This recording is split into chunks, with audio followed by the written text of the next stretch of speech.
First of all, welcome to our annual Stanley Grenz Lecture Series. But this year and maybe last few years, there is a heaviness that I feel culturally, socially, where we are as a nation. And I'm reminded that one of the important things is for people to gather, and actually, when you gather, to actually be together, not just sit next to each other. And the little subtle piece of that is we talk about language of co-regulation. And the truth is, I am tired. And my sense is you are tired, not just simply from the work that you consciously do, but the sort of stress and strain of the society and the fragmentation of the community around you. And we are meant to be in social connection with each other. That's how we get restored. And so all the tired faculty that I talked to tonight, make sure you look somebody in the eye and maybe even get a hug. Thank you for being here. This lectureship series is in honor of actually a professor who wasn't with us very long, but was significant for being with us, as Dwight knows. Professor Stanley Grenz, a prolific Christian scholar with a pastoral heart and a deep intellectual presence. In his memory, this is a series that we've established for him. The school hosts theological leaders and thinkers to advance theological discourse, and that's the center and our desire in this particular lectureship series.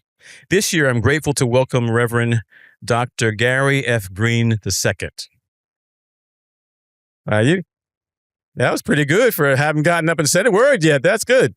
And he is our lecturer for this evening, and he wants to speak to us about the revolution of recreation, relationality, play, and the possibility of building a better world. And we are in deep need of that. After Dr. Green's lecture, he'll be joined by Dr. Monique Gatson and Dr. Joel Pinkenfeld, and in a panel discussion. And our hope is a little bit different than many academic institutions. We're not asking them to critique, we're asking them to create. And so I was trained as a academic to critique other ideas. And we want to critique ideas, but for the purpose of creating new ideas. And so our hope is this is a creative effort. And hence why we need your energy too, because you're part of that creative aspect. Dr. Green has earned his PhD from Bright Divinity School, where he focused on issues related to young African-American men through the lens of public pastoral theology. He is the author of Playing the Game, Embodied Brilliance Beyond the Moral Limits of Race and Sports, a book that brings recast athleticism is intellectual and Black athletes as divine tricksters who flip the racial script that seeks to dehumanize Black men based on the historical hold told beast has on us, this notion of Black men as beast. And I love the freedom that brings, not just simply to Black men, but to all of us. Right. It's an interesting thing when you're in a play and you change the script of one, you change the script of all. Yeah. And so in some ways, if you listen with that sort of broader lens to the transition, not just simply of maybe Black folk, Black men, but all of us need our sense of roles shifted. His broader research, his interests involve raising consciousness around issues of race and masculinity and power, particularly when these issues are uniquely disclosed in spaces of cultural performance. In addition to his academic work, Dr. Green hopes to help religious communities become more socially engaged around issues of justice and social ethics. He is an ordained minister. He has served the Black church and has facilitated public conversations about theology, sports, and social justice. Beyond his intellectual endeavors, Dr. Green has a passion for comedy, music, and film. And I just have to assume games as well. Yeah, of course. Because that's probably how you got here. We have a gaming thing among some faculty and staff, and that's right. They just told me we have to have him here. And so in that sense, he has a sort of comedic genius about his work. Music producer and film writer, and integrates these modes into scholarship and pedagogy. Dr. Green is a former athlete who loves to watch sports with family, and I will tell his father was a professional athlete. They didn't have that in a note, but I thought I'd add that. But above all this, his favorite thing is to spend time with his wife, Monica, and their children, Ella, Elliot, and Ellison. And we are so grateful for their support as we give host to him this evening. So would you please join me in welcoming Reverend Dr. Gary Green II. All right, let me first just say thank you for the energy in this place. Derek, thank you for the introduction and just mentioning the heaviness that all of us are holding right now.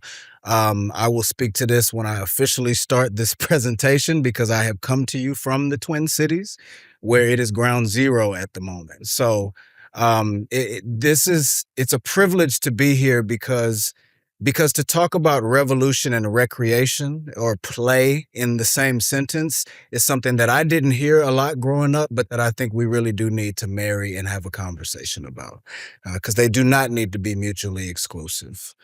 So without further ado, let me go ahead and get started. I won't belabor the time, but I do want to first just extend formally gratitude for this invitation. This feels much like a continuation to a conversation that was begun in St. Paul back in October with Paul and Dwight and Joel, among others. And it was such a rich conversation, but I was exhausted. It was at the end of the day. I have 3 kids. I have gray hairs that testify to 3 kids. And so as much as enriching of a conversation as it was, I was tired. I slept well last night, uninterrupted in the hotel. So I have energy. I am excited. So let's get to it. Let me also say that I'm ready for this dialogue that we'll have tonight. And I'm also ready for the revolution. And so let's talk about that. All right. So I think we can agree that some kind of revolution is needed. It is no secret that I have flown in from a place that has often been thrust into the position of ground zero because of state-sanctioned racialized violence and the uprisings that happen in response. Whether Philando Castile, George Floyd, Dante Wright, or now Renee Nicole Good, the Twin Cities has experienced much trauma as a result of policing that is precipitated by a need to control the movements of people with black or brown skin. And yet Renee Nicole Good was a white woman, which touched a different nerve in a different group of people. Nothing shocks the nervous system of these United States more than the murder of an innocent white woman. And to the degree that societal well-being has historically been linked with the safety and protection, read control of white womanhood, this makes sense. To be sure, friends, all untimely deaths hurt to the core. They are not supposed to happen. They are as tragic as they are absurd. Unfortunately, however, there is already a legibility to this absurd tragedy when it happens to people who exist in black bodies in this country. Certainly, the murder of George Floyd reached a fever pitch, what we saw in 2020. But one could argue that this was largely because of the confluence of COVID-19 and a camera that captured this nearly 9-minute encounter that made the event go viral.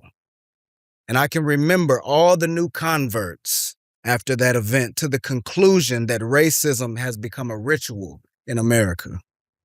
Our nervous systems are not accustomed to seeing that kind of brutality play out, despite how frequently it has happened to black men. And unfortunately, we've built up a neurophysiological resistance to the untimely deaths of black men in this country, largely because of criminalizing narratives that cast the victims as deserving their victimization. All because of a racial configuration that provides enough rationalization to make it sting a little less, especially when we don't see it happen firsthand like we did in 2020.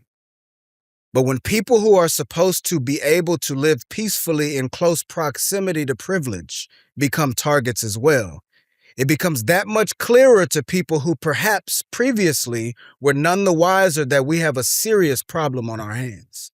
Collectively, this is all our problem, and it always has been. The recent killings by ICE are just a fraction of the evidence that makes it clear that some kind of revolution is needed. We could talk also about the mistreatment of Somali or Latin immigrants, the assault on women and their agency over their own bodies, the scapegoating of queer and trans folks, and the accusations that are leveled onto them when the real threat to our children are to be found in files that still haven't been fully released.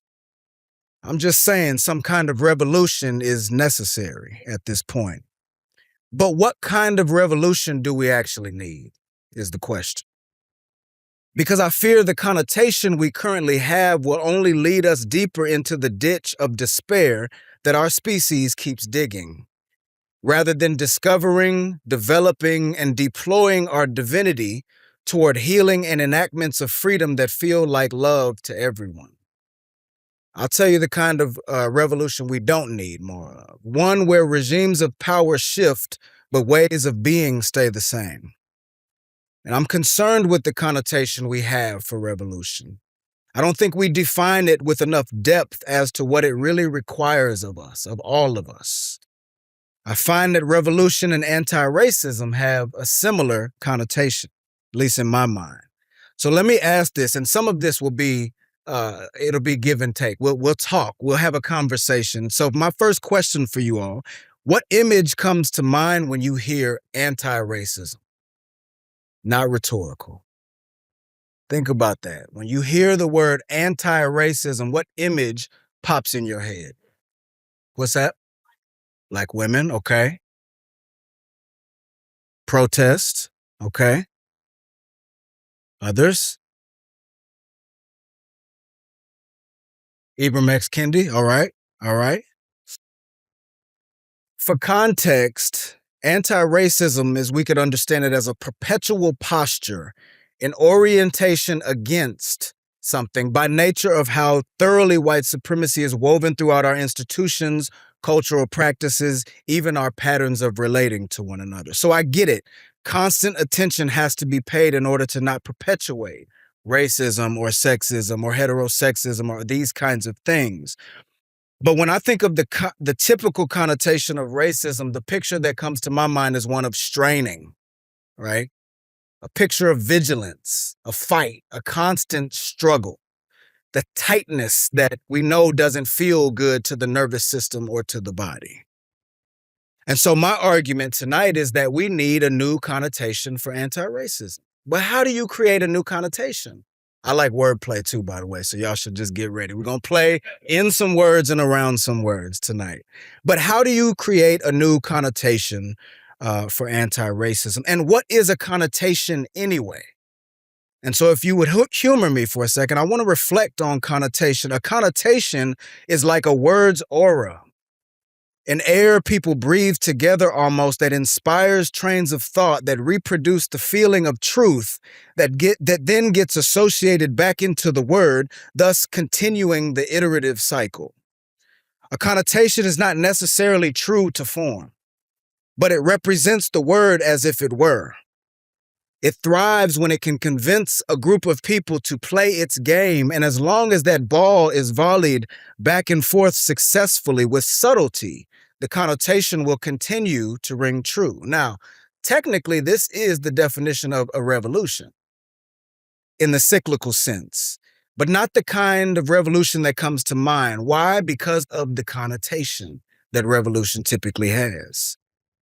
Connotation is like a word's culture. What is a culture? Well, this is my working definition of culture. Culture is a ritualized way of being in relation that is produced from the ongoing interplay of policy and performance. Now, I'm going to unpack that for us for conversation's sake, but I question culture, or you could plug in reality in quotes. Reality. What is culture? What is a reality? And I question this from three different vantage points. First, from the perspective of a professor of social transformation who first needs to understand the configurations of what we claim to be transforming, right? My mom used to say that I was always very destructive as a child. And recently, I produced some videos in conjunction with a book launch we had at my institution. And one of the messages in the videos was a response to my mother and I was explaining to her why I was so destructive as a kid. And my response was because sometimes breaking shit is the best way to figure out how it was configured in the first place, right? And so I find that taking the time to understand how something is assembled makes it easier to disassemble and reassemble it better strategically. But secondly, as a pastoral theologian who can't even hear the word culture without thinking about the people and relationships that make it up in real time. Theological anthropology is a centerpiece in pastoral theology, which entails developing a thick understanding of what it means to be human in relational, cultural, and structural contexts. But lastly, I also come at culture and reality as a student of stand-up comedy, which was planted into my consciousness early in life and is woven throughout my analysis, and we'll talk more about that later, but you can look at the preface of the book and it will be very clear what comedy means both for me personally, but also for me analytically. But this definition and much of my talk tonight is really about understanding culture and reality so that when we come through on the back end, we can talk differently about revolution and recreation. And so let me ask this question. What does it mean to say that culture is a production? Also not another rhetorical question. So we can play with this for a second. I want to hear your thoughts in terms of to say that culture is produced or is a production. What does that entail? What does that look like? What does that mean? So, I love that. A manipulated theater. Great. What else? Reproduced. I heard there's a script. It's what? Evolving. Origin and upkeep. I like it. I like it. Us. Identity. Okay. Like a play of identity or what? Say more. Yeah, like culture as something that is us. Okay. Okay. Yeah. Like a way of, yeah, I like that. Expression, product, performance of a role, great. Any others? One or two more, maybe. Intentional. And also perhaps unintentional. Yeah. Somebody else? Construct. Excellent. Excellent. Excellent. These are all correct. Culture as a production. And so if culture as a production, I'll go back to the definition, is produced from this ongoing interplay, and of course I emphasize play, you'll see why later, of policy and performance. Let's talk first about performance. So again, wordplay. So the word perform literally comes from the French root per, which means completely, and fournir, which means to provide or furnish. So the word itself means to bring something to fruition completely. There's a productivity to performance that is embedded in the definition of the word. Now, when we think about performing identity, there's oftentimes a misconception. Because to say that someone is performing one's identity oftentimes can drum up feelings of inauthenticity, right? That any concerted attempt or intentional attempt to portray a self suggests that said self is not really you or me. And I would argue this is because we're conditioned to assume that the self one performs most effortlessly with ease must be their authentic self. Never mind the fact that this might just be the self they have had the most practice performing, and therefore the one they believe in. But what is authenticity without some external authentication system or policy? In other words, what role do our closest connections throughout life play in the authentication of the selves we eventually settle into? Let me frustrate it a little bit more. Who is to say that the me I am today is not real or authentic, especially if my performance is convincing, seemingly natural? Like Denzel Washington playing John Q, or Alonzo from Training Day. Who's to say which one is really him? Or if neither of them are, can he not call them up on a whim at any point, at this point? I've seen him do it in interviews. Somebody asked him, "Hey, can you do that King Kong scene again?" And he calls it up just like that, and it's as convincing in real time as it was when it was in the script. Furthermore, did either of these roles feel inauthentic when we watched him perform them? That's a little bit of a digression, but this does get us into the multiplicity of self, right? How selves is a more accurate representation of the capacity that we all carry, regardless of how singular or individual human, the connotation for human, has become. So there's the misconception. There's also a rhetorical question. Are we ever not performing? Because even if I'm singing in the shower and there's no audience per se, I still have people in my mind when I'm thinking through ideas. I still have conversations that happen that sparked a thought or sparked a question that I carry with me at all times. My mind is not in-housed particularly in my brain. It's kind of a field that comes around me that I give off and I interact with in real time. And the human thumbprint of other people is on us from the time that we are born to the time that we die. So this idea of singular individualistic selves is a myth that plays very well in a neoliberal capitalist society. I need people, or neoliberalism needs us to believe we are separate individuals so that we can perform and participate in this system. But you see how quickly the thing came to a halt during COVID-19 when nobody was out spending and consuming. And anyway, so I don't want to go down neoliberalism. That's in the book too, so I'm not going to deal with that. But there's the misconception, there's a rhetorical question, and then there's a truth. The truth is that performance is both commonplace and consequential. Everything that we do, from the mundane to the miraculous, is a performance.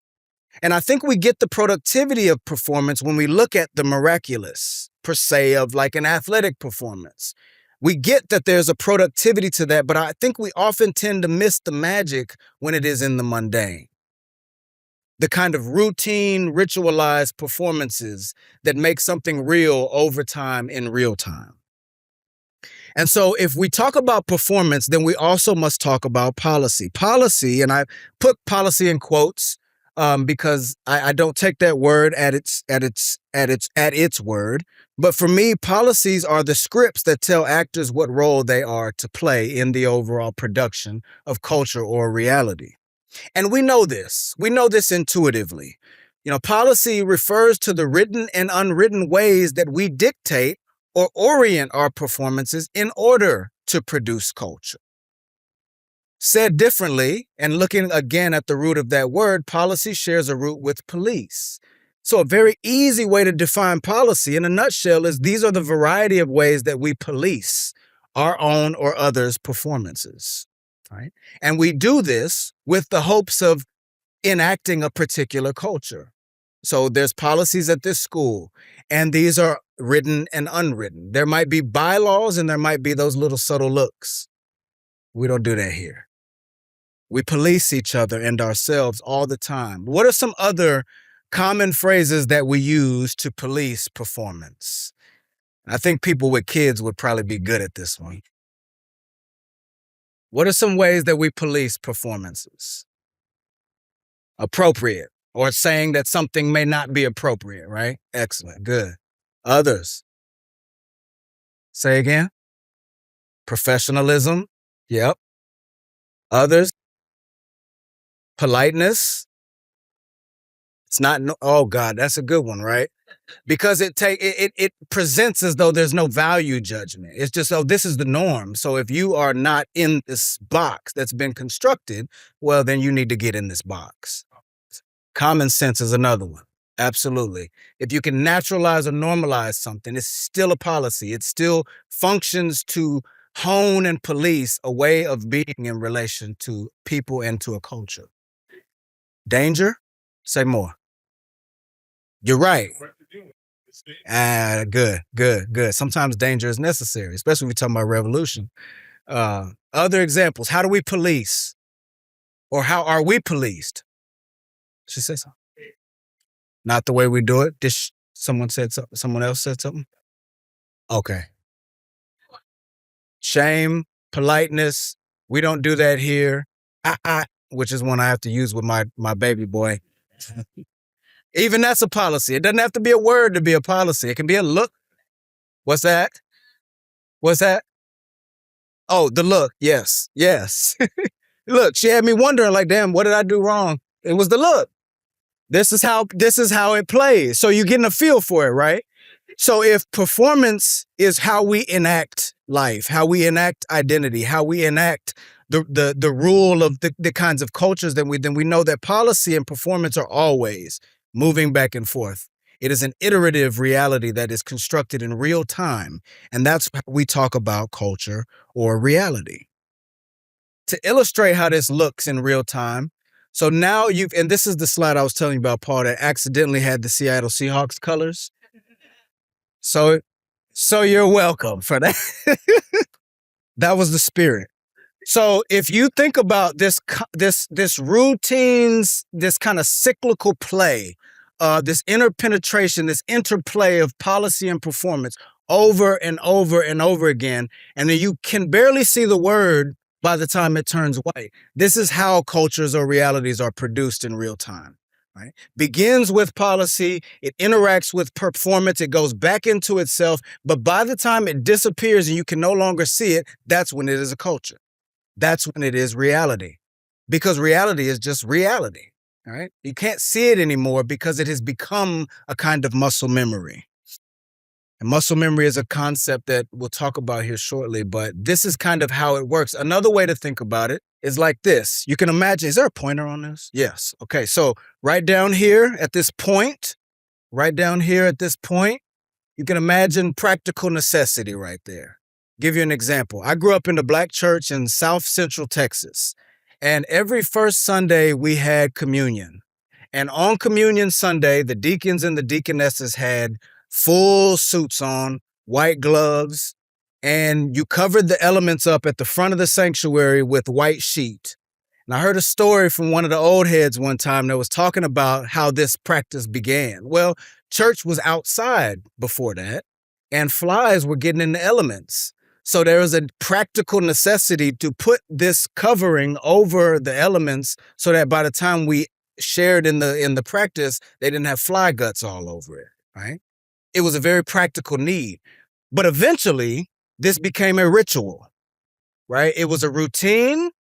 And eventually, we tell ourselves with the policy, this is how we do it. This is how we're doing it. This is how we're going to do it again. This is how we're going to do it next Sunday. This is how we're going to do it every Sunday. Eventually, you start to get a feel for it, just like rhythm, where you don't really have to think about much what you're doing anymore, but it doesn't cease to be a performance in relation to the policy that kicked it off in the first place. By the time it becomes a ritual, it is not only downloaded into our being in this kind of rhythmic way, but now it has a certain kind of sacred meaning to it, where now if you disrupt this way of doing it, somebody's going to be upset. And I think we can all relate to that. I know you all have some kind of coffee routines are often the best example of this, right? If I were to ask you or to draw a picture of like your daily routine, and particularly, your practice of getting coffee, and invariably people talk about, oh, well, yeah, I always park in this spot, or I always get coffee at this time in the morning or this way. And then I ask the question, well, what happens? Who else is involved in the routine of this rhythm? Oh, well, my partner or my kids or so-and-so helps me or so-and-so, blah, blah, blah.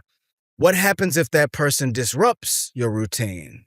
And then there's a pause and it's like, then I ask the question, would you be upset? Well, yeah. Why? Because that's your ritual at this point.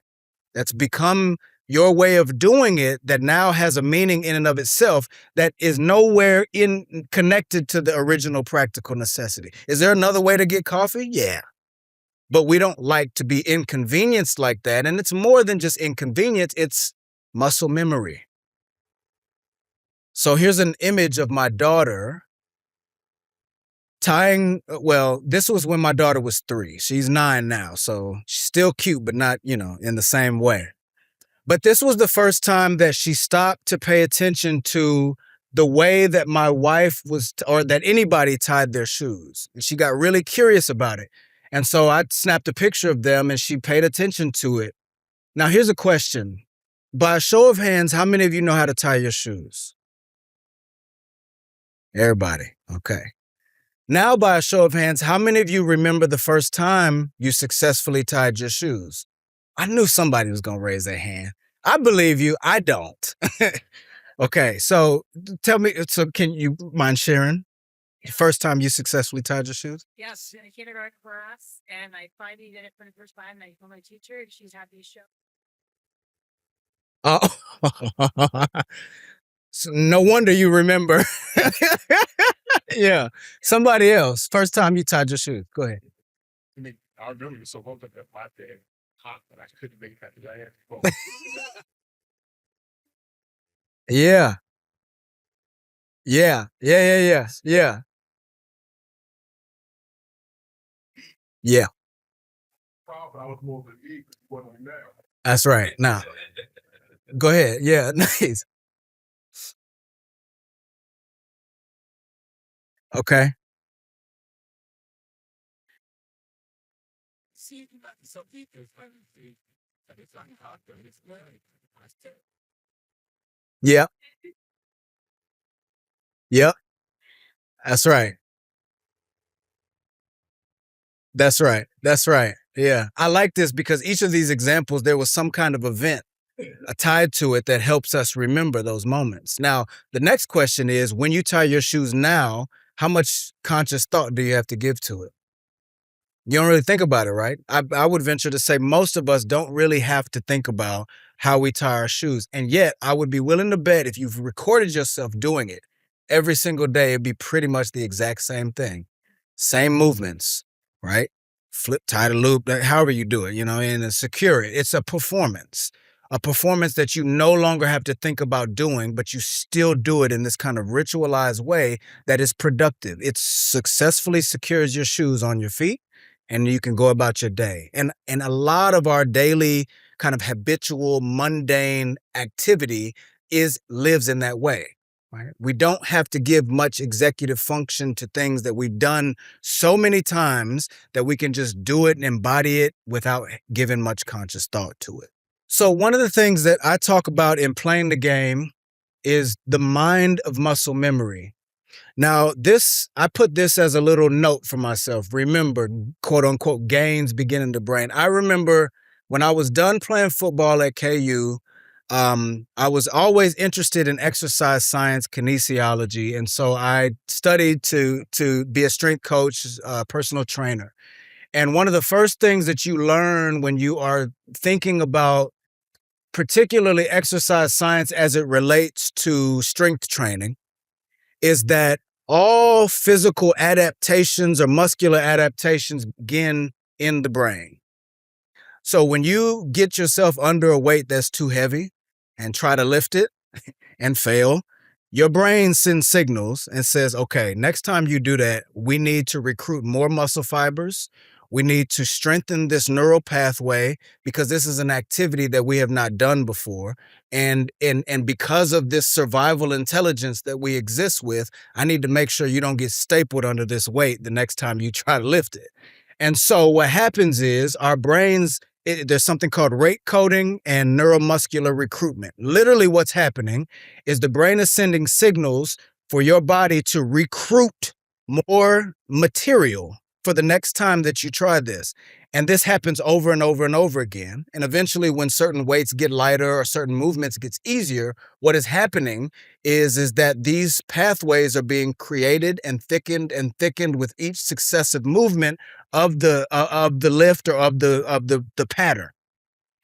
And so there's, in a quite literal sense, there is a neurophysiology of getting a feel for anything that we get a feel for, right? And it's not just individual exercise science or strength training or sprinting or any of that. It's everything that we do. Relational patterns also function like muscle memory, affectually and intellectually. Now, I'll talk about the affect of it on the next slide. I do want to say something about the interbrain synchrony. And I think, Paul, we were talking about this, or I think we talked around this at least back in October. But one of the things that fascinated me, both in the research of this book and even before it, when just observing sports culture and what happens in stadiums or what happens among sports teams, is this phenomenon that neuroscientists talk about called interbrain synchrony, which literally what they're talking about is what happens if you and I get into a rhythm of chanting or dancing or whatever we're doing together in unison. And there becomes a rhythm to it. Literally what happens is our brains are sending signals and we sync up. So when you say to somebody, oh, we're on the same page or we're on the same wavelength, there's a literal dimension to that where we're actually getting on the same frequency so that functioning together as a whole or in unison becomes second nature and easy. And so that's the kind of intellectual dimension of it. And there's more that could be said about that. I'm just mindful of time. But to think about how relational patterns function like this, the affective dimension has to do with a concept that I like to use called emotional equilibriums, where it's not just the physicality necessarily of getting on the same page with people or settling into these kinds of cultural ways of being. Here's a quote from Playing the Game, and I'll just read it. It says, such emotional states of balance, this is talking about emotional equilibriums and kind of my way of defining that, if you will. So such emotional states of balance are born in real time from the constant creative exchange between selves and their surround, inscribed with meaning that emerges from and wires us toward the logic of the relational milieu that makes us. Sometimes we notice the discrepancies, such as when a young Black boy must weep despite being constantly reminded that boys don't cry. The very fact of his tears should compel a reconsideration. But to the degree that everyone around him is shaped by the same emotional logics, which extend from the same rationality, their empathic efforts are overridden by the urge to encourage him to put his helmet on and get back in the game. And so to talk about emotional equilibriums, and when we think about cultures or realities, we're not just talking about surface level ways that we know how to operate in unison, but these things are being downloaded into our brains, into our bodies, to the point where they become parts of us and they calibrate our emotions accordingly. I would recommend the work of Barbara J. McClure, Emotions. I think the subtitle is Problems and Possibilities or something like that. But she talks about how emotions are socio-political artifacts. She talks about the function of emotions both to bind us together in community, to keep together in step. So when we're trying to survive in a community, the emotional dimension that we share is vital for our survival. But she also talks about how our emotions can be co-opted by something like neoliberal capitalism that shapes us in ways that makes the market, that bonds us essentially to the logic of the market, so that it feels wrong if we're not participating in relation to capitalism in a particular way, right? So again, you could imagine us as these entities, these beings that are constantly feeling out our existence and getting a feel for our existence at intellectual, at physical, at emotional levels that are designed to calibrate us toward whatever my milieu is, so that I can survive and so that I can continue or persist. Now, one of the problems that I run into, or that I talk about also in the book, is that there's also a muscle memory of a racist culture. That the ways that we operate in terms of race can also be so deeply downloaded that oftentimes we don't have to be trying to perpetuate something to perform it productively, right? And this is really the premise of the book. It's a way of analyzing racism outside of a moral frame, right? So, of course, there's still some prefrontal racism that we need to deal with in this country, right? We've seen examples of that since 2016 and then again more recently. But there's a different kind of racism that I think we need to exercise as well. And so here's another brief quote where the neurophysiology of muscle memory sheds light on the chokehold that rationalities of race have on relational interactions and the deeper consequences of white supremacy. And two scenarios that I talk about in the book, one has to do with What happens to our bodies when we see police lights in the rearview mirror when we're driving? For some of us, seeing those lights might be a minor inconvenience. You might not recognize any tightness in your body. It might be like, damn it, I'm in a rush. I'm trying to get to wherever I'm trying to go. I don't have time for this. For others of us, the mere appearance of those lights induces a kind of tightness, a kind of sympathetic nervous system response, an autonomic response, which we experience as natural and automatic. But what I'm arguing is directly connected to the messages, the cultural happenings, and the events that we witness and that become part of our kind of understanding of what might happen in this encounter. A second scenario has to do with the Central Park confrontation between Amy Cooper and Christian Cooper. Do you all remember hearing about this? This is when the black gentleman was bird watching. The white lady was out there with her dog off the leash. He said something to her. And then we saw the video where it was a triggering encounter, right? And one of the things that I talk about and that I've been kind of fascinated about and also troubled by was how both of their sympathetic nervous systems were triggered in ways that were directly connected to the cultural narratives that converged on this encounter, right? Unbeknownst to either of them prior to the happening. And so I didn't put this up here, but I'll read this. It says, their trembling voices suggest that their bodies were similarly stressed, shortened breath, tightened muscles, narrowed perception. They were both triggered, but for very different reasons. For Amy, the mere appearance of a black man recording her in public was enough to send her into a panic. For Christian, it was the potential threat of having triggered a white woman in public who weaponized her intention to get the police involved. Regardless of how one might interpret this encounter morally, the predominant rationality of race shaped how each of them could or could not show up to this encounter. So there's policies going on in the backdrop that is shaping and impinging on the potential performances that they can enact because of the fear of what might happen as a result.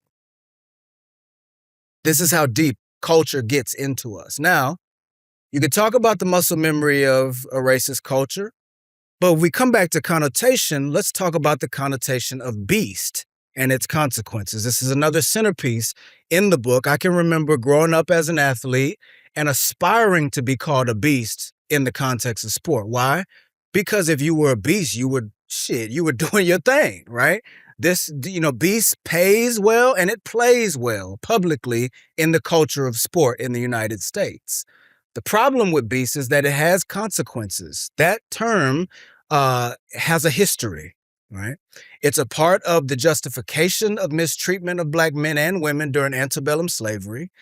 You see, during Jim Crow, when slavery is no longer legal, now there becomes this need for extra legal justifications for policing and dehumanizing black men in a similar way. So what happens? A concocted myth gets constructed that in some way black men are inherently criminal, violent, and in pursuit of white women. Remember when I said that one of the measures for social health was the protection and safety of white women?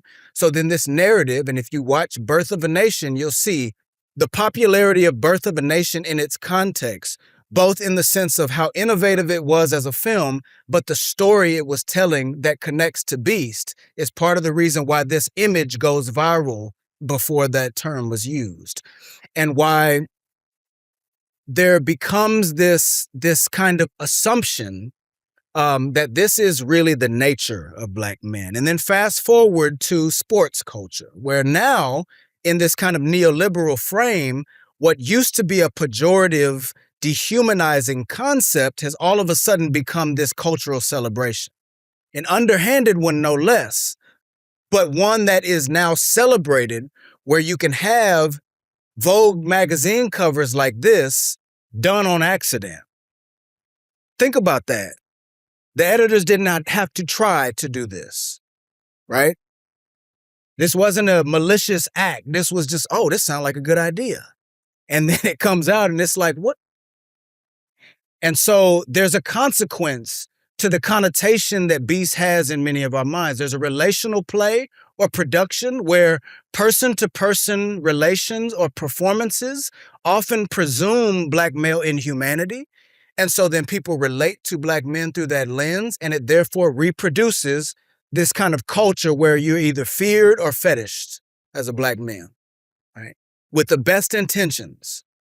But there's a cultural play in reproduction as well, that cultural narratives often get told on repeat that then operate in tandem with the relational ways that we relate. So then if all the movies I see depict a Black man as a beast, well, the next Black man I see in person, that's going on in my mind. Now, the degree to which I can hide that or not, well, that's subject to the person. The point is that these downloads are productive every time they continue to happen. But then there's a structural play where we have, institutions like the school to prison pipeline, or what Bill Rhoden, who wrote $40 Million Slaves, calls the conveyor belt.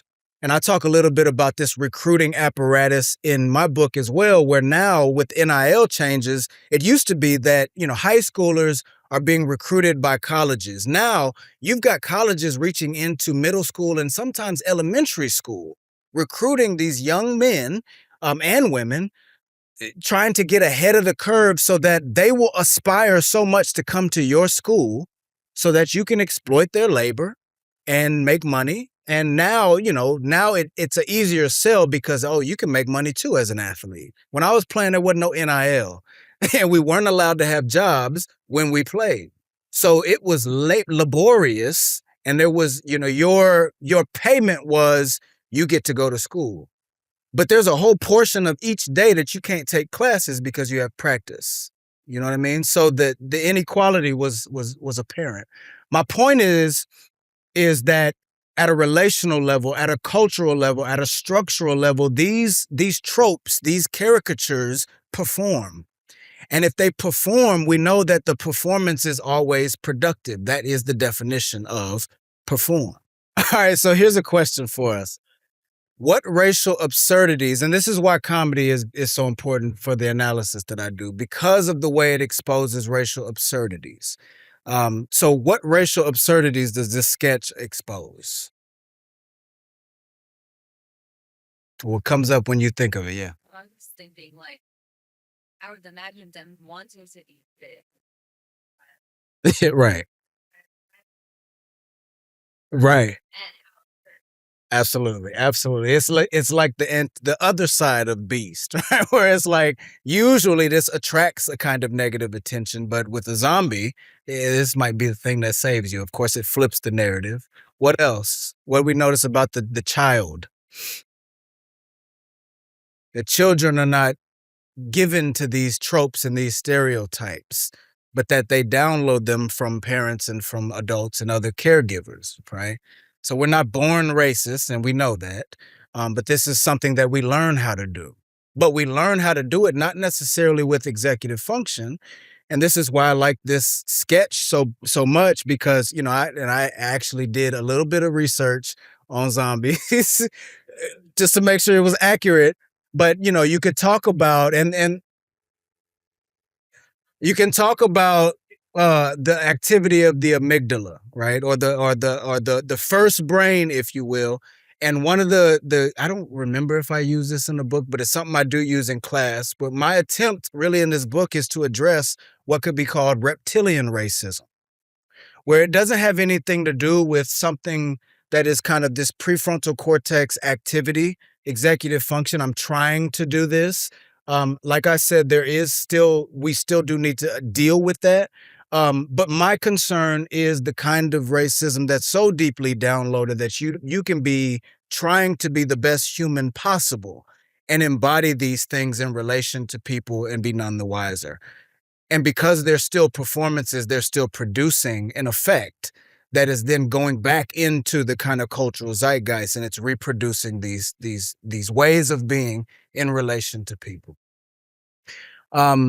So at United, I direct our what used to be called anti-racist initiatives, and that earlier this fall made a play to change the name to racial intelligence systems.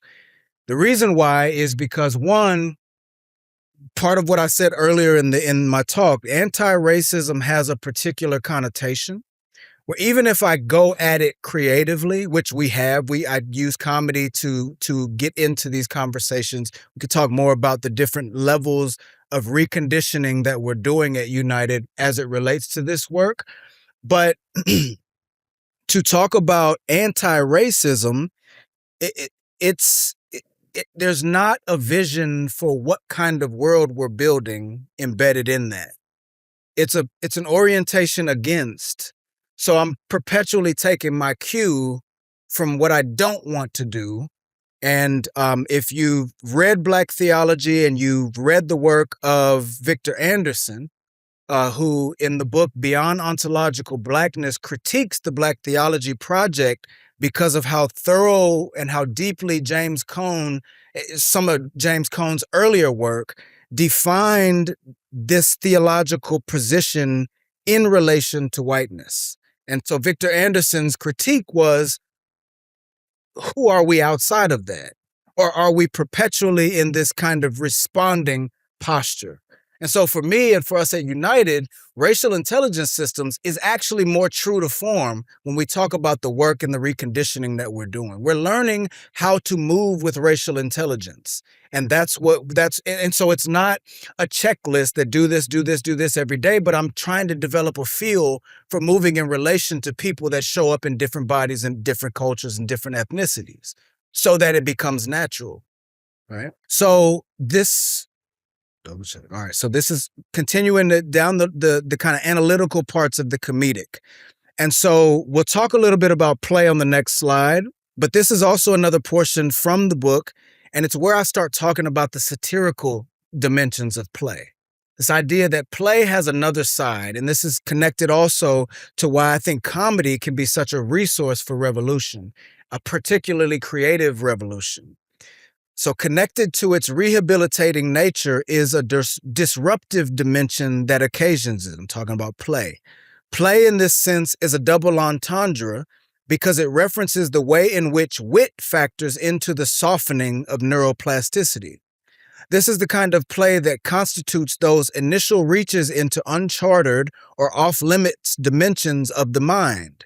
Well captured by the phrase, "you got played," this is the one that refuses to play along. This is the play that promotes neuroplasticity by provoking the system, disrupting the status quo, whether muscle memory or white supremacy, or the muscle memory of white supremacy. It is a satirical side of play which exists to challenge power by exposing the absurdities that support it. And I say later that satirical play is fundamentally political because it's designed to disrupt. So bringing chaos to order for the sake of recreation it's what it exists to do. And so when I talk about comedy, I'm really trying to deal with the ways that comedians disrupt our cultural logics. When you think about something like a stand-up comedy bit and a joke is told that has you just in stitches laughing. And oftentimes we laugh because we're confounded by the way that this logic, this typical thing that in our daily life we participate in without thinking about, and all of a sudden a comedian makes a joke about it that exposes it for the silliness that it is, and we laugh because it's like, damn, you got me, right? And this is kind of how the comedic mode, particularly satire, operates in relation to power, because people who are in positions or are not in positions of power but live kind of on the margins. Well, if I don't have the master's tools to deal with this, I've got to employ a different kind of wit in order to both maintain my own well-being, but also to disrupt this so that hopefully there can be some reconstituting. And so there's a satirical history that Black Americans carry. Another book I'd recommend is Danielle Fuentes Morgan's Laughing to Keep from Dying. And she talks about the role of satire through African-American history from slavery to contemporary culture and how satirical play or the comedic mode sustained both in a way that, to laugh in the midst of suffering is a kind of healing salve. But there's also this criticality, this disruptive dimension to wit that allows us to continue to think about how we can bring chaos to this order so that we can build something new. And so comedy is a form of play. And so if we were to transition to play, then this is something I like to talk about is play space. I define play space as a portal of possibility, right? And I mean that literally. In play, the typical rules of reality that we typically have to move and live by are suspended. Think about that. Morally, relationally, emotionally, when we are in context of play, these things are suspended and we enter in, and there's a certain kind of freedom to be differently in these spaces before returning to the real, if you will. In play, we also have the freedom to perform alternatives, where imagination is invited back in, and then we get to enact the images of imagination to kind of try on or put on different dimensions of ourselves in relation. Jaak Panksepp, I think his name is I can't remember what field he's in, but he argues, and convincingly so, that there's also a homeostatic regulation dimension to play, he argues that each one of us has a play personality, where basically if you go a certain amount of time without playing, you will play. Even if there's no room for it, we need play to maintain homeostasis, is what he talks about. Play often also softens us. This is something else that I spend time talking about in the book, how you think about the tightness that's associated with the connotation of anti-racism that we talked about earlier, right? The narrowed perception, this kind of triggered mode of being. And you think about how your body feels when you're at play. There's a looseness to you, right? A flexibility, a softening that is directly connected to the kind of the promotion of neuroplasticity, where that's when we have our best chance of forming ourselves differently, when we're in that embodied state of being. And so finally, play is possibility. There's a reason why recreation is another word that's used for play, because it's literally to recreate something. These are spaces that we move into, or portals that we move into, where we can recreate how we are in the world. And that also gives us an opportunity to decide what we want to bring back to reality to reconstitute the way we exist with each other in culture. And so as I get ready to kind of conclude this talk, I want to talk a little bit about an assignment. I just finished, I just started sabbatical, thank the Lord. But I finished teaching a class, ST 2002, which is Social Analysis and Community Engagement. And that was my fall course that I was teaching. And there's a trajectory of assignments that we do in that course where I ask my students first to imagine Wakanda at the beginning. The first written assignment is to imagine Wakanda. Basically, the prompt is, in relation to one political issue or problem that keeps you up at night or gets you up in the morning, I want you to construct or imagine what Wakanda in relation to that issue would look like, either never having become an issue or after already being resolved. Paint the picture, basically. It's an invitation into imagination. And so they begin with this assignment. The midterm is the reality of my issue is, reality in quotes, and basically what I invite them to do is to, at a relational, a cultural, and a structural level, how does this problem exist? So this is where we talk about the assembling of this problem reality. You've already imagined what the alternative would be. Now we're unpacking, really deconstructing what the reality currently is.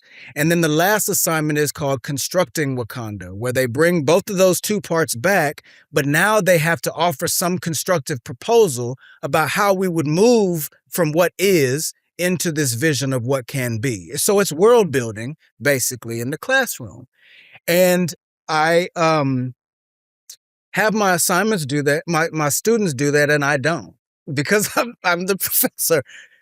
But I figured, as a shout out to my substance transformation students, I would do this tonight, basically, at least a portion of it. And so in my Wakanda, brilliant is the first word that would come to mind when thinking about Black athletes.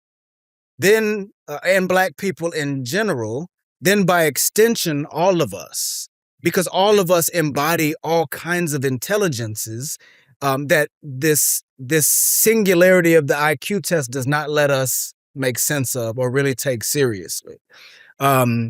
Intelligence in multiple intelligences is how we got here. So if I was thinking about what my Wakanda would look like, first and foremost, and let me make sure I got brilliant would be the first word that comes to mind instead of beast when thinking about Black athletes. In my Wakanda, all people are recognized as iterations of the divine, literally, and intelligent first, which means neurodivergence is understood as a gift in this reality, not a pathology. In my Wakanda, intelligences are acknowledged for their multiplicity, and the IQ test would go away completely. The word criminal would no longer conjure up images of Black men in our minds. In my Wakanda, Black women would be respected as persons who literally embody an ancient wisdom from which we all come, and by extension, the feminine in general, all iterations, would be reclaimed for their decolonial strength and cosmic significance. Femininity. Masculinity in my Wakanda enjoys a makeover, where men feel free to connect with all parts of ourselves, including the feminine within us, without fear of emasculation based on narrow conceptions of manhood. In my Wakanda, I could go on. I think you get the picture of the kind of rewiring that I have in mind, right? The kind of rewiring work that it would take to construct different worlds that exist differently. And so now let's return finally to this question of revolution. What revolution requires, and you see that that's not a typo. It's not a typo. What revolution requires is new rituals of relating based on better beliefs, brilliant versus beast, for example. Revolution also would require new cultural narratives that train us to see the sacredness of all, not some. New cultures that are more carefully crafted, scripted, and enacted/performed. Because if cultures are productions, then we can produce them differently by being intentional initially and then developing a rhythm about that intentionality. And eventually it becomes a ritual. I had put neural networks in there, but new neural networks of communication and collaboration, not these assumptions that we have to move individually as separate entities because we don't exist that way in the first place. New systems of intelligence and technologies, i.e. racial intelligence systems, or other reconceived ways of harnessing the embodied brilliance that all of us carry. And finally, revolution requires play, recreation, the healing that comes with that, and ultimately love.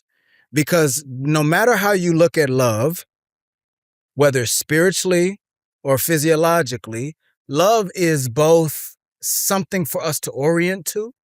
Love is the most optimal state of embodied being that we could be in. So if you're a hard scientist and it's like, I got to justify this, well, the softness that love brings us into, the warmth that Antonio Damasio talks about is vital for not only homeostasis, but he argues that there's an upregulation to homeostasis. So to be a little bit more warm than lukewarm keeps us evolving into this kind of healthy way of being. And so what revolution requires is all of these things and many more. And I would invite all of you to continue to think about the kinds of revolution that we need in this country. And it's going to begin with play. Thank you. First, I want to say thank you, Dr. Green. Thank you very much. We're going to transition into a panel, and I'd like to invite up Dr. Monique Gadsden. And Dr. Gadsden is a licensed professional counselor, consulting therapist, educator, podcast host, and associate professor of counseling psychology and listening lab director at the Seattle School. And also invite up Dr. Kiekenfeld, is affiliate faculty, listening lab leader, and common curriculum coordinator for the Seattle School. There's a whole other set of things he does in Anchorage, Alaska, but I won't read them for the sake of time, and I'll invite Dr. Green up as well. All right. I am have so many, not just questions, but queries in my body. Not like they're not insights in my head, but they're in my body. And I'm going to play a little bit as we begin with both a right hemisphere way to begin as opposed to a left hemisphere way to begin. What that means simply is the intuitive quality, the feeling, There you go. before we get with the insight, because we're in the business at this moment of recognizing as opposed to categorizing. And so you all in your spaces recognize some things. You saw some things murmured with you, touched you in certain ways. And so I want to begin by asking the panel, the two of you who have joined the panel first, to say what's the feelings and the recognition that has emerged. And then we'll talk a little bit with Dr. Green about what sort of ideas have emerged. But I want us to recognize before we think we have insight. We sometimes jump to insight too quickly before we resonate and recognize. So if I can invite the two of you into that process. And also, Dr. Green, you respond because you had some recognitions even presenting. Yeah.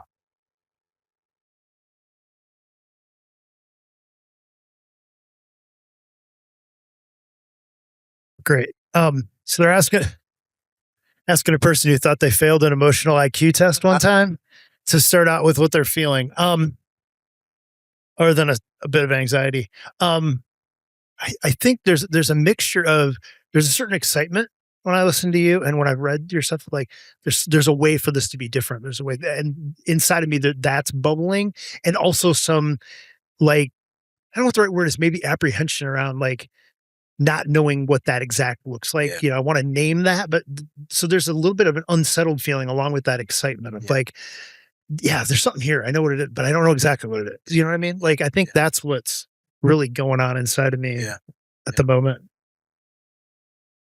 Yeah, I was trying to take my 2 seconds that Dr. Shirley mentioned to us earlier today. I think for me, especially as you had begun to talk about where Black women are respected for wisdom that we possess ancestrally, because Black woman in academia, like, need I see more? Right. Need I say more? Right. So hearing that for me it's a excitement. Oh, we can recreate this, really? We can play about this, really? Wanting to burst into tears to hear somebody to name it. And then the roller coaster of feeling like, and I've been here and done that before. So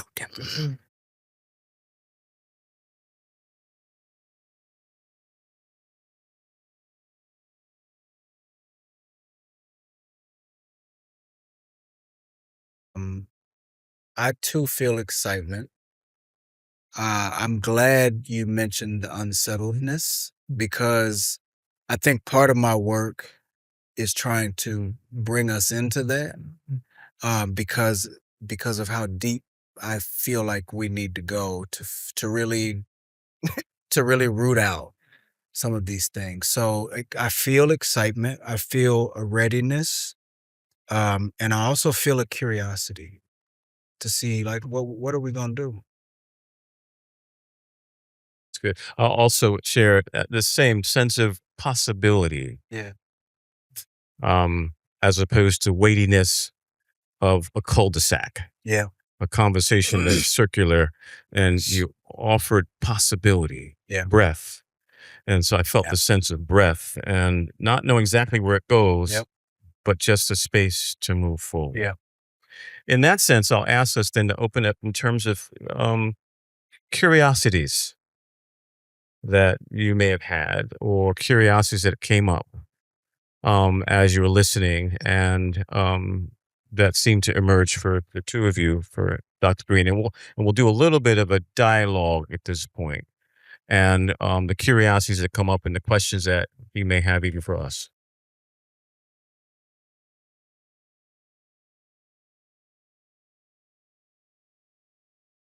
So I think my curiosity would be knowing that you are in academia as well, and you talk a lot about Dr. Joel and I had talked about this a little bit as well. You do a beautiful and a brilliant job of talking about sport and comedy.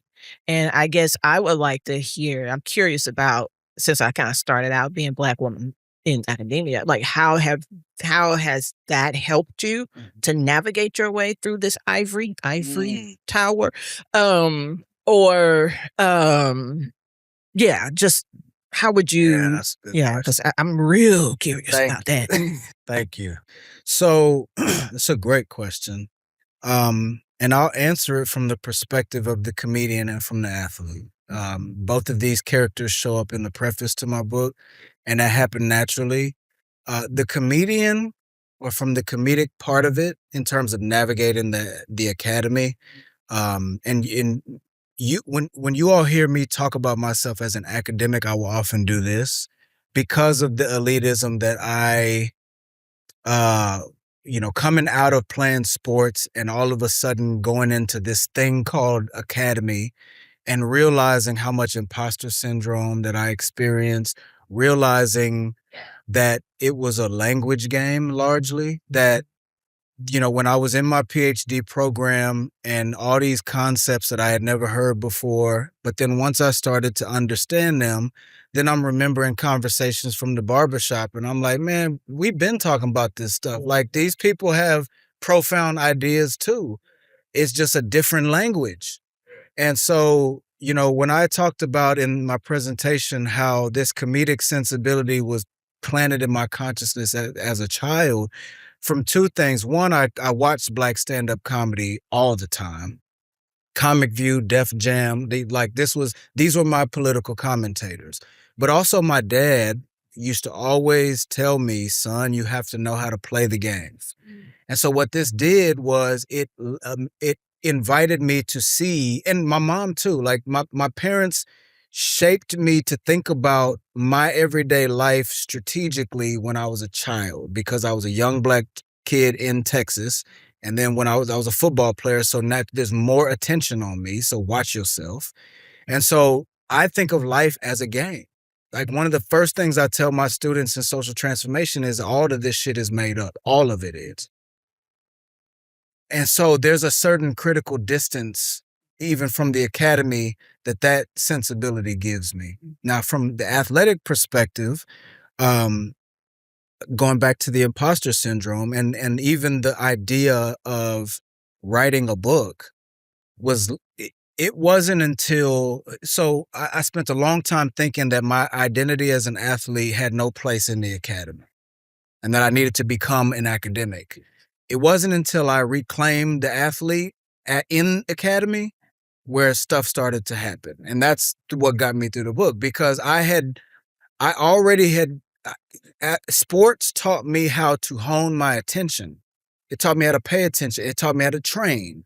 It taught me how to find flow. I knew how to find flow in training or whatever. When I was able to learn how to bring that over and translate it into writing or to studying, then it was like, oh, I know how to do this. But I think oftentimes we in the academy can do this to us, is make you feel like the pieces that make up who you are not welcome, or if they are, they're not welcome integrated. So we move fragmented all the time. And once I've learned how to integrate the dimensions of myself or selves, then it was like, okay, this is just another game that I'm playing. It doesn't have to be all that it's, whatever. If I don't get tenure, it's not the end of the world. If I don't do this, it's not the end of the world. And so the freedom that came with that, I'm grateful for. While we're talking about the academic game, and I've been trying to decide if this is a in your Wakanda question or a disrupt the system question. I think it's a revolution question. So I think what I've observed often when we start thinking about new ways of thinking about things and new ways of thinking about the academy is that we spend time in these spaces and then tomorrow we go right back to the same old system. Mhm. And in some ways, I mean, even the format we're using tonight is from the same old system, right? Like, so I guess my question for you is, how do we play our way into, or how do we create a revolution that then is different than the way the academy operates? So Willie James Jennings talks about the academy. It's very individualistic, very male, possession, mastery, control. Like, how do we start dismantling that system instead of just defaulting back into that, almost like the zombies? They're so defaulted, they can't even act in their own interest, right? Yeah. They're so interested in the racism, they can't even like sustain their own lives. Like, Yeah. how do we keep from defaulting back into that same system? How do we create that revolution? I think the beginning of the answer is in the question that you're asking. I mean, if I have the awareness that I want to move differently in the academy, then it begins by sitting with that question in community and living with it and recognizing first, again, recognizing the assemblage. How are we doing things currently? And how does it feel individualistic? How does it not embody a kind of communality that we would perhaps want to move by? And this is where play space comes in, where we create containers. We do this all the time. Why can't we create containers in the academy or outside the academy, but as academics, play space where we really give ourselves freedom to imagine, how can this look different?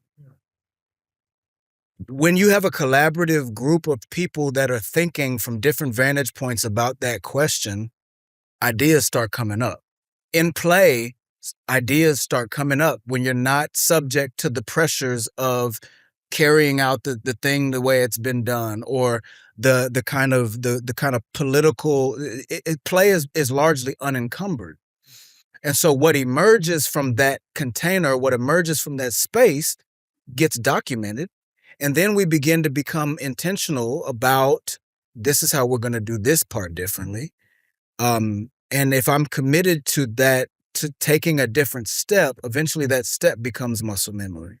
And so I think it's, you'll hear me talk about it's root work.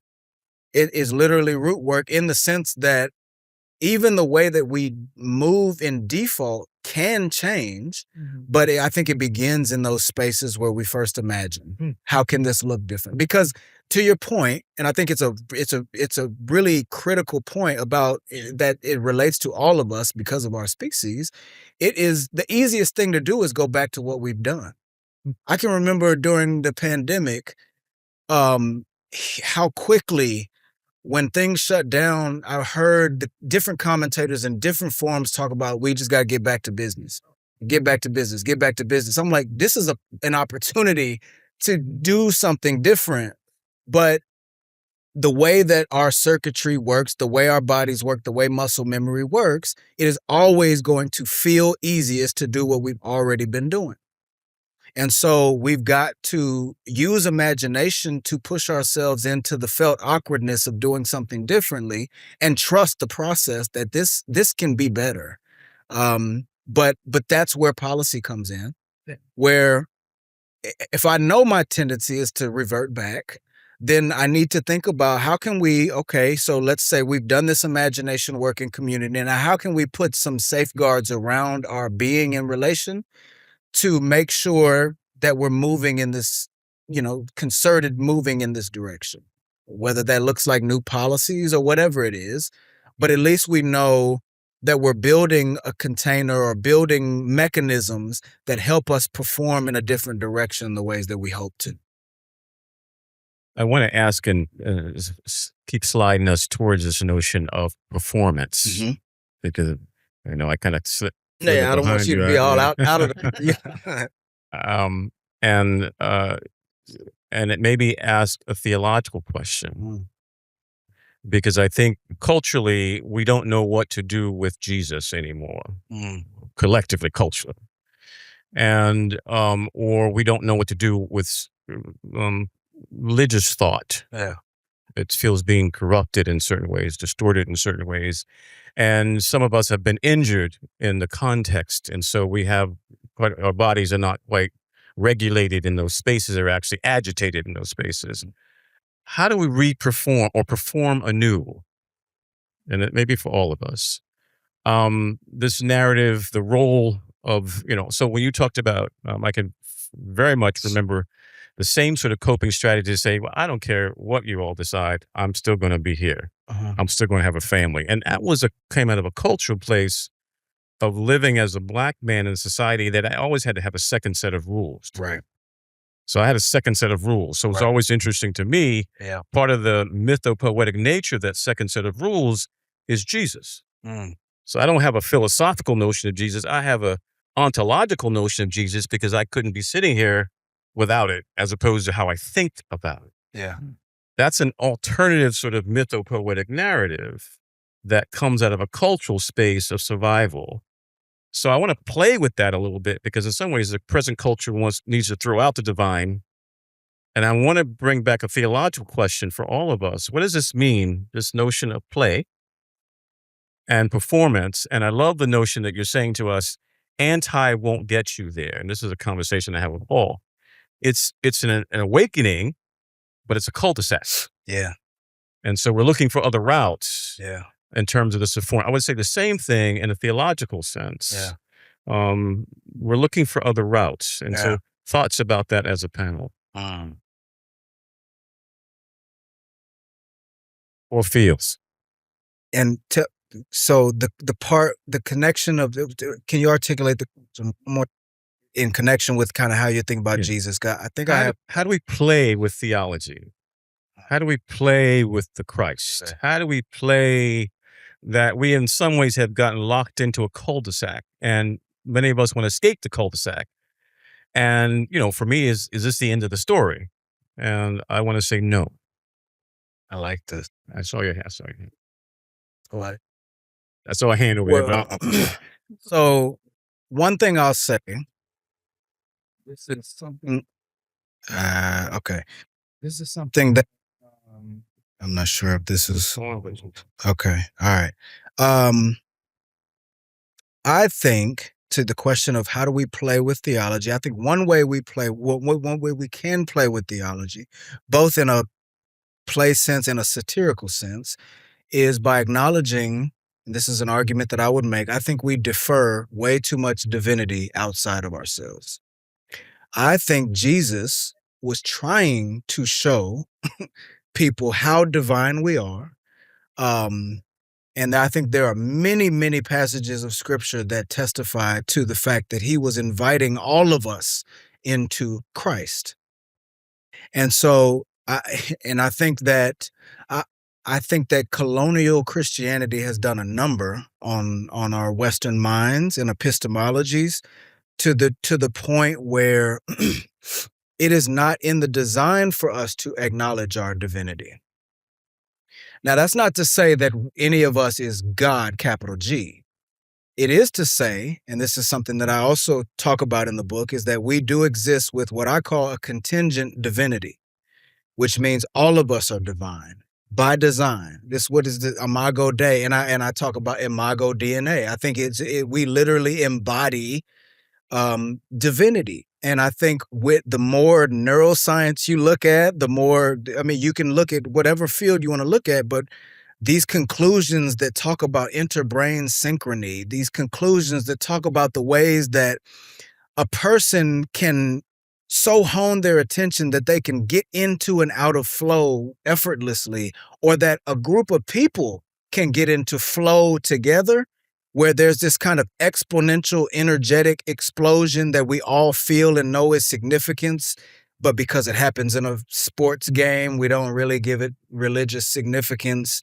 I think that that's one of the ways that we can begin to play differently theologically, is recognize the invitation that's before us, and really acknowledge all the reality we already have created, for better or for worse.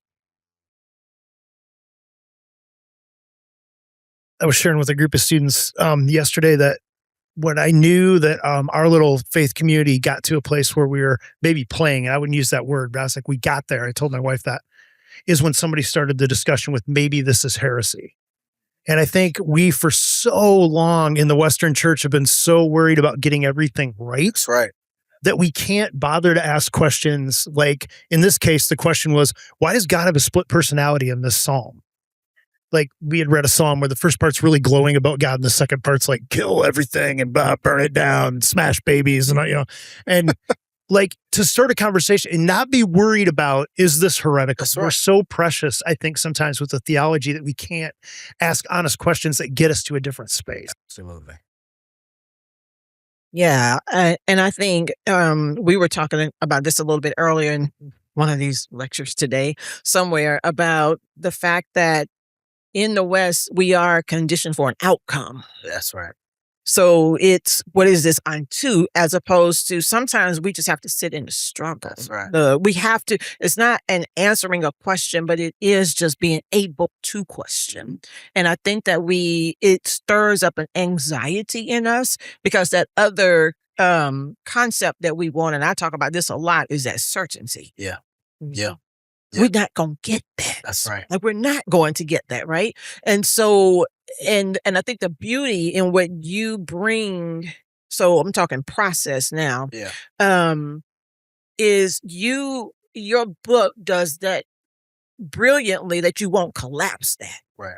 So you draw that line, like, this is how we get here.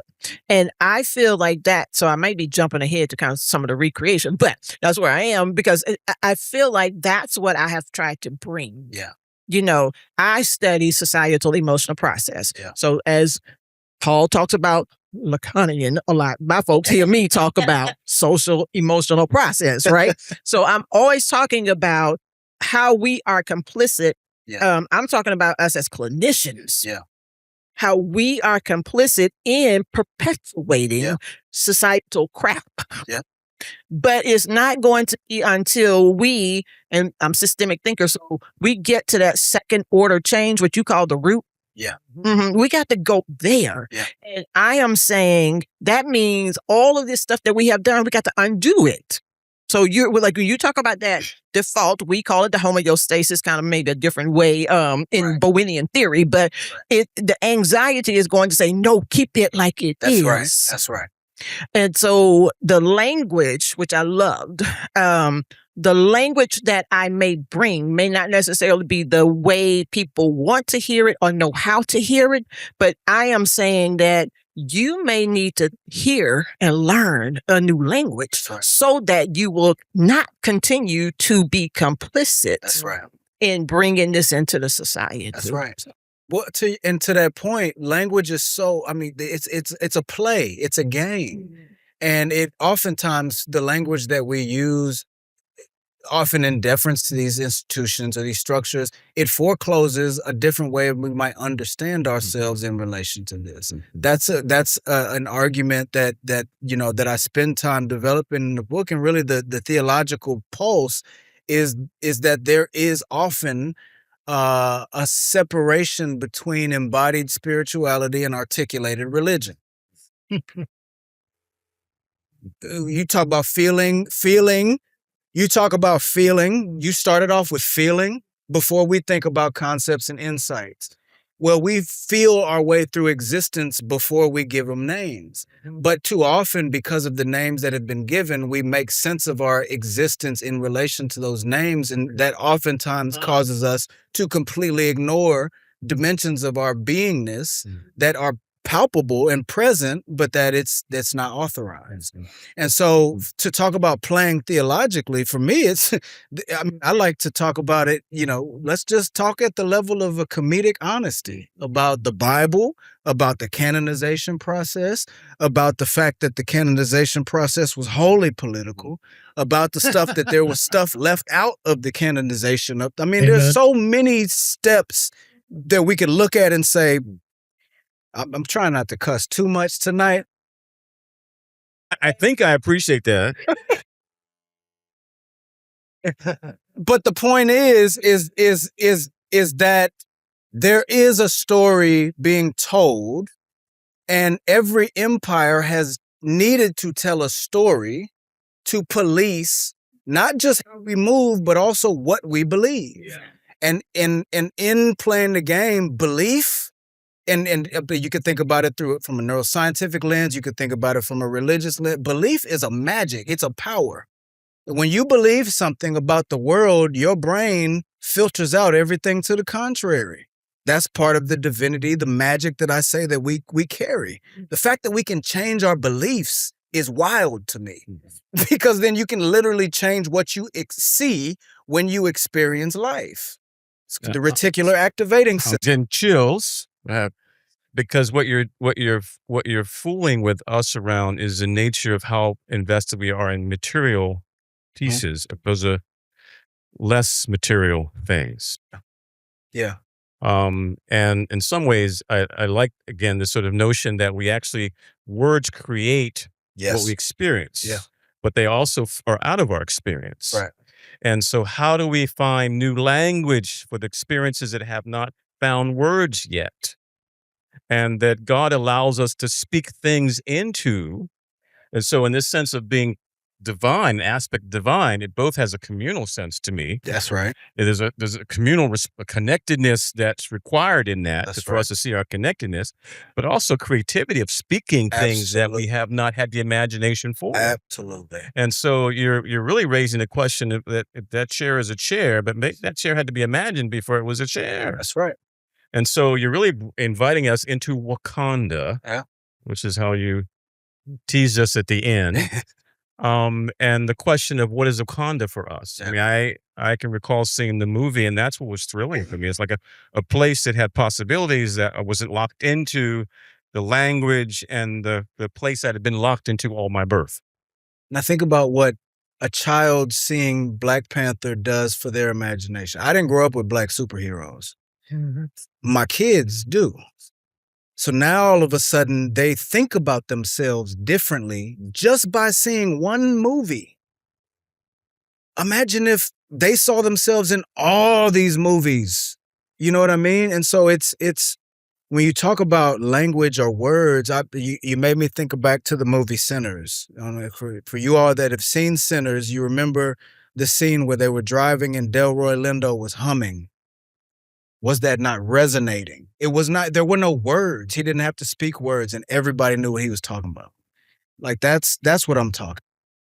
That scene, I think, as they talk about it, it wasn't impromptu, but they improvised that scene. They improvised it, and so it caught that moment. So now we're into jazz. So we kind of move from But I think, you know, what we're saying in the sense of what you're offering to us is a way of imagining. Recognizes some of the cul-de-sacs that we're caught into, some of the conversations we have. I'm like, this is not going to get us anywhere. And the sense of connectedness in this sort of imagining and recreating of something. That's right. And so you've made anti-racism not a superficial thing I can run out in the street and say. You've made it now between the bodies in this room of how I have to interact with you in a different sort of way. That's right. And my hope is that's what we hear, because it's deeper than even the way you expressed it. That's right. You're challenging us in a way that is not comfortable. Yeah. I'd rather say hello, good night, and see you next week than to say, how am I going to be with you and interplay a different sort of performance. But on the hope that it can become a rhythm and eventually a way of being that we no longer even have to think about. And of course, we'll continue to have to evolve. But that's the point, is that we can embody something differently. I'll ask the panelists, and only to go last. Your closing expression as we get ready to close. What's the expression you want to leave in this conversation with?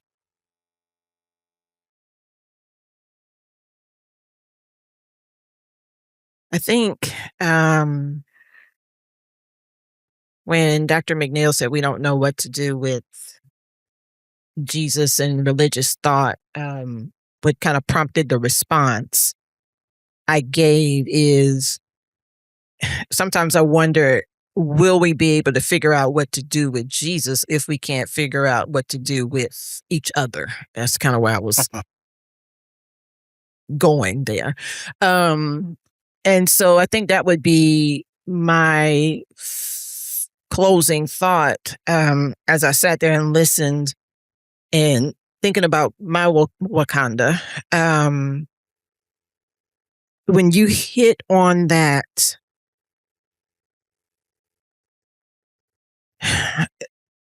when you go to that root, that just sticks with me, and I think part of that was some of that conversation last night too. But the root's too great. But when we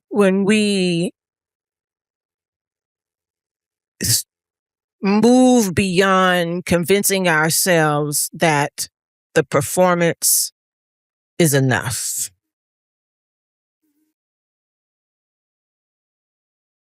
Yeah, that's good. That's good.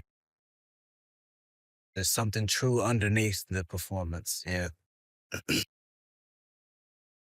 I think I'm left with the a little bit what Derek was just talking about, the communal work of this and not the individual work. So often we think of anti-racist work about what am I doing like as an individual, but more how are we doing this together?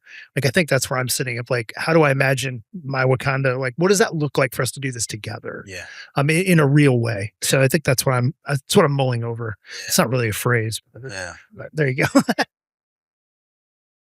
think mine would be the exchange. That every interaction that we have, every embodied interaction is an exchange that has a potential to do something.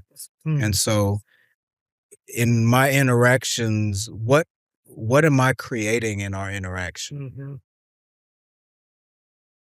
Dare I say for us, we use the word engagement. Yeah. What is a transformative engagement? That's right. A transformative moment.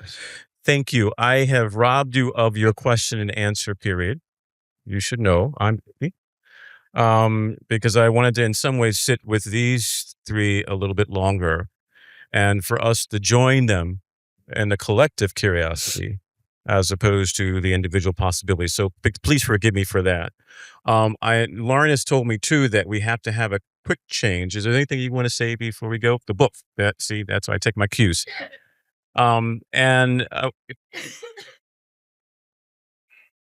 Dr. Green's book is here for sale, and I'll hold it up. My wife sells books, so I know how to sell books for my wife, and I can sell books for Gary too. I think you ought to get it.